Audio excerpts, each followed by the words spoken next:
Yo, hello. So, we are back with what should be the final video of this Cutlass. I just need to put in the shifter, and acting like that was months ago. I bought a different cam sensor because it's so complicated. I can't even explain to you how complicated it is. You would literally just have to physically go through it like I have. There's different sensors when they started mixing and matching Gen 3, Gen 4. So I ordered a sensor. I went to Texas. Well, I didn't. Through my research, I Googled I Googled stuff about this setup, and then a link came up for Texas Speed. And so they showed a sensor that was it's for an LS2, which has a 1X cam gear, but has the front cover cam sensor.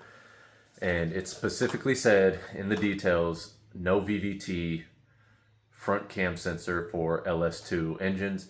And since this has no VVT, although it did originally, because the very first Gen 4 engines with the front cam sensor, they came with variable valve timing. They didn't come with DOD or AFM. They kind of mixed and matched. Some would come with just AFM, some would come with just VVT. So the sensor was $65. So it's supposed to be here tomorrow.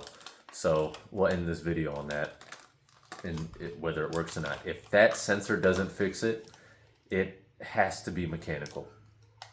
There's absolutely no other wiring, no other sensor, nothing that I haven't done that could be the issue. It's either the front cover itself, because I've been told and I've read that the hole that the cam sensor goes in, that could be too far away from the cam gear that it can't get a good reading on it. But I kind of don't see how that is, since the code tells me it's a high voltage or a low voltage issue. So it has to be some type of wiring or sensor issue, but I've exhausted literally every single option, idea.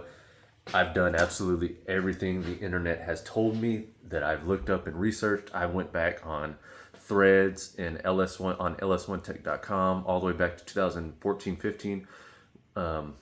No, actually 2011, because Gen 4 came out 07-08, and people were mix and matching, and I've done it all. So I'm stumped. The customer's going to take it to an actual shop that tunes LS stuff and all that, and hopefully they can figure it out, because they'll have more brains to bang up against the wall trying to figure it out than my one teeny tiny one, acoustic one. So anyways, we're going to put this B&M shifter in. It is a B&M Pro Gate.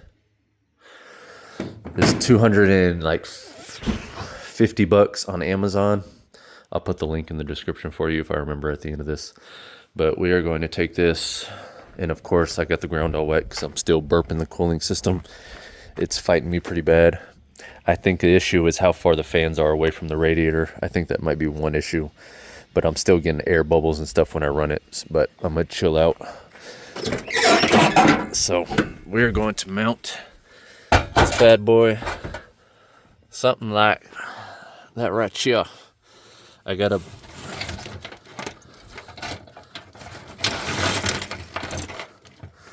put the seat back where it goes, and then adjust this where I need to. It'll probably go somewhere. Well, oh my goodness, you weren't even watching this whole time. Come on, pay attention. I'm gonna have to go somewhere. Can't go. Well, so this shifter is gonna dictate where it goes. Not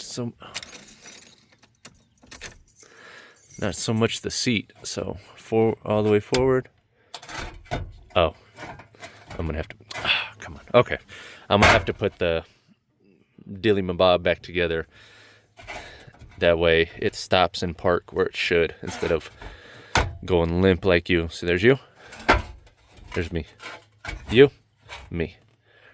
Anyways, so let me get to that. I'll set y'all up. And hopefully we don't... I'm not going to be surprised if I have issues just simply putting the shifter in. This is so simple. All it's going to be is mount it. Cable goes in here. Drill a little hole back here because the cable is going to come here.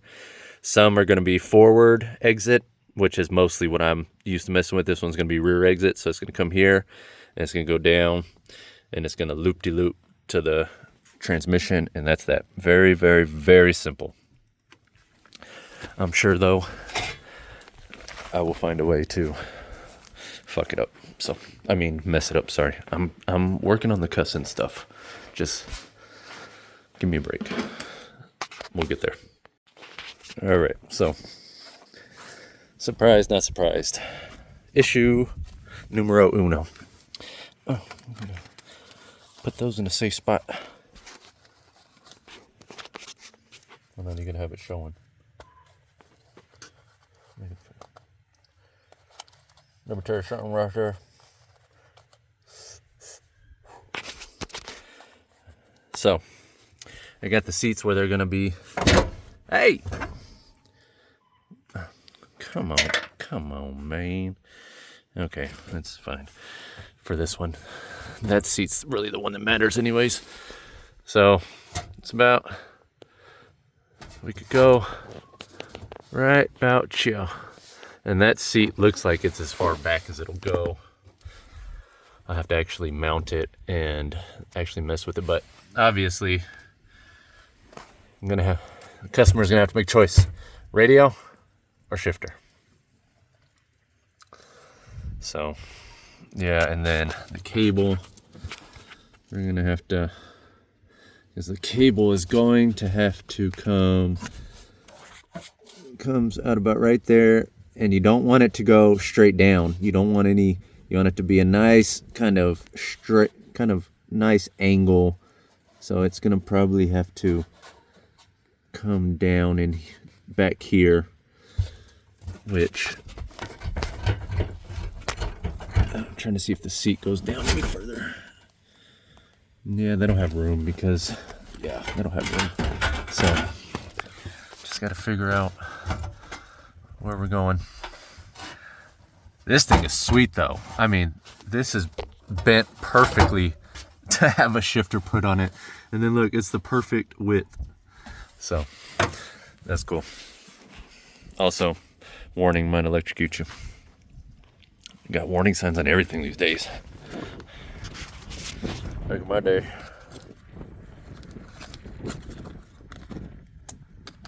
Make my day. We just did what we did. No cameras, no phones, no nothing. But okay, we'll see what the customer says about whether he wants his radio or a shifter hooked up.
Well, I completely fudged up. I had this set up recording for the past 30 minutes, all to find out I didn't hit the record button. But we got it in. Got a lot of slack, so I'm gonna have to figure out where I'm gonna put all that. But it shifts where it's supposed to. As far as I can tell right now, I keep having to get up, shift, get back down, load, get up, shift. Don't worry though, I kept my Newport safe. I didn't smash them, get them wet. But now let's jack up the rear end. I got to tighten the rear U-joint straps, and then we will test and see if it does all the gear and stuff it's supposed to be doing.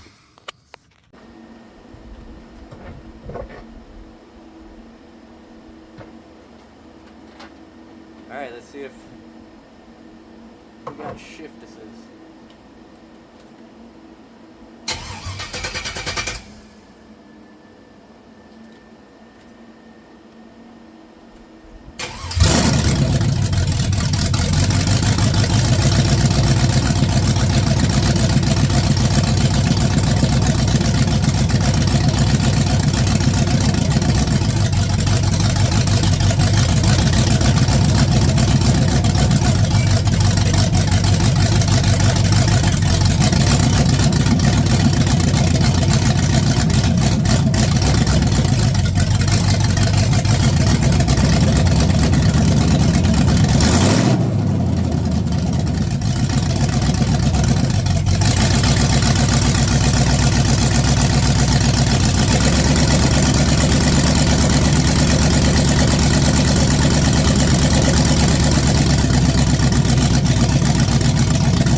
Awesome.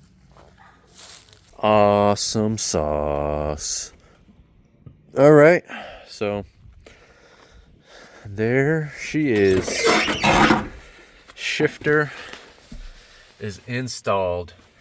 I actually like that shifter.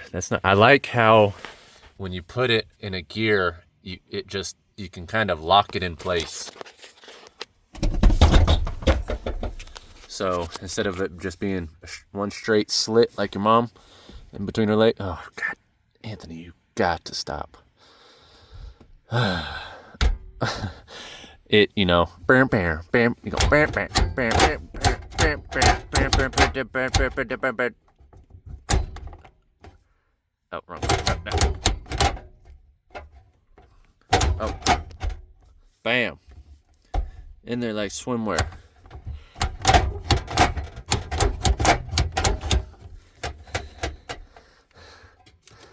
So now I know a lot of y'all aren't gonna like this, but this setup right here is 1000% me. Even this missing the knob. That's me. That's me right there. That's crusty. Oh, okay. Y'all didn't remind me. Luckily it's sitting right here. So this neutral safety switch. You do not use this on a swap. This has absolutely nothing to do with the swap. You don't plug it into nothing. It's just, you just take it off. That comes out of your 99, well, actually probably your Gen 4 engines too, or your Gen 4 trucks, SUVs, whatever. That's the neutral safety switch for the factory vehicle that the engine transmission came out of. It has nothing to do with the swap. You don't use those. But that's it. It works. Dry shaft. There's no vibration. So, I mean, if we weren't having all these issues, it could technically, attempt to drive it. That's flat. That ain't going nowhere. It's been flat for a minute. And I still gotta tinker. Oh, I gotta mess with the throttle cable a little bit. I gotta mess with that. I still gotta mess with the cooling system, but oh, guess who's back? Back again. Monte Carlo's back. Don't tell your friends. But yeah, so shifter engaged. Went through every gear too, so that was good. When I put my foot back there to check it, it's like, now Lieutenant Dan, don't go losing legs again. I need you, cheat POS. It didn't have it was like it wasn't in neutral, which was weird. But when I would shift up into reverse, it went into reverse. So I don't know if maybe fourth and neutral are kind of close to each other. I might have to fiddle with that. But it went forward and went backwards. I gave it gas. There was no vibration from the rear end at all, which is a great sign, because that's what we had issue with that one. And the Monte Carlo, he actually spent almost $3,000 getting the entire rear end rebuilt. He brought it back, not for anything bad, actually. I have to finish tuning it now, but I wasn't able to get it up to speed the first go around because of the horrible vibration. So now I can actually, get it up to at least 60 and see what's going on in the computer system. But, ring, ring. It's your mom again. Yes. I know. I told him to clean up his room yesterday. I know he's a lazy son of a... I know. I've been telling him. Hold on. Bro. You need to get off your lazy ass and go build something. Okay. Yes. Yes. He's looking right at me. Yes. I'm looking right at him.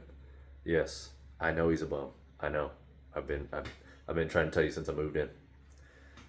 Hold on real quick. Hey, I'm gonna borrow $20 to the mall. But all right, I'll see y'all next time. Like, subscribe, comment. Oh, I know I said something about the sensor. I'll make I highly doubt that's gonna fix the issue. So no point in waiting. If it does fix the issue, I'll make a very short video showing everything. But other than that, appreciate you watching. Your mom's calling again. So I'll see y'all next time.